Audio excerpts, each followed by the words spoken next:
بە درێژایی ڕێگەی چوون بەرەو قەزای بەردەڕەش بە ئاراستەی ناحیەی ڕۆڤیا لە سنووری پارێزگای دهۆک لەسەر تاوەرەکانی هێڵی کارەبا ژمارەیەک هێلانەی باڵندەی لەقلەق بووەتە جێی سەرنج و ساڵانە چەند مانگێک لەم شوێنە دەمێننەوە. لەقلەقەکان نزیکەی نیو سەدەی ڕوو لەو ناوچەیە دەکەن و دیمەنێکی جوان و سەرنجڕاکێشیان بە ناوچەکە بەخشیوە و دانیشتوانی قەزاکەش ئاشنایەتیان لەگەڵیاندا پەیدا کردووە.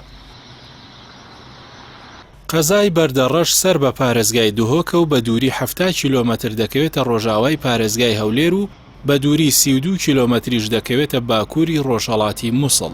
وەرزی زاوزەی لەقلەق لە کۆتایی وەرزی بەهار دەست پێ دەکات. دوای دانانی و کڕکەوتن بۆ ماوەی 30 ڕۆژ ئەوە هەر خێزانێک دەبێتە خاوەنی چەند بێچوویەک.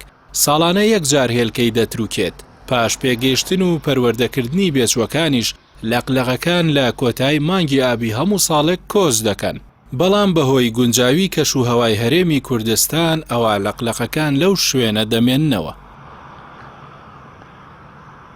لەقلەق بۆ ماوەی 35 بۆ 40 ساڵ دەژی. بەرزیان مەترێک و درێژی باڵەکانیان نزیکەی 2 مەترە. دەنووک و قاچیان ڕەنگی سوور و سەر باڵەکانیان ڕەنگی ڕەشە و 2 تا 5 هێلکە دەکەن و مێینە و نێرینە بەنۆرە لەسەر هێلکەکان هەڵدەنیشن. لەقلەق بۆیەش هەندێک جار پێی دەڵێن حاجی لەقلەق چونکە ساڵانە هاوشێوەی حاجیەکان بە هەمان ڕەنگ قەتارە دەبەستن.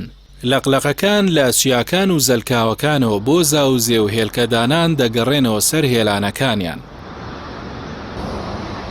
ئەوەی جێگەی ئاماژەیە لە 20 ساڵی ڕابردوودا لە ئەنجامی گۆڕانی کەشوهەوا و دەستبردنی مرۆڤ بۆ هەموو کنوکەلەبەرێکی سروشت لە کوردستانیش هەندێک دیاردەی سروشتی ڕوویان لە کەمبوونەوە کردووە. لەوانە کۆچڕەوی وەرزانەی باڵندەکان بە جۆرێک لە ئێستادا دیمەنی بینینی باڵندە بە ئاسمانە و نیشتنەوەیان لەسەر تەل و تاوەرەکانی کارەبا بە شێوەیەکی بەرچاو کەم بووەتەوە.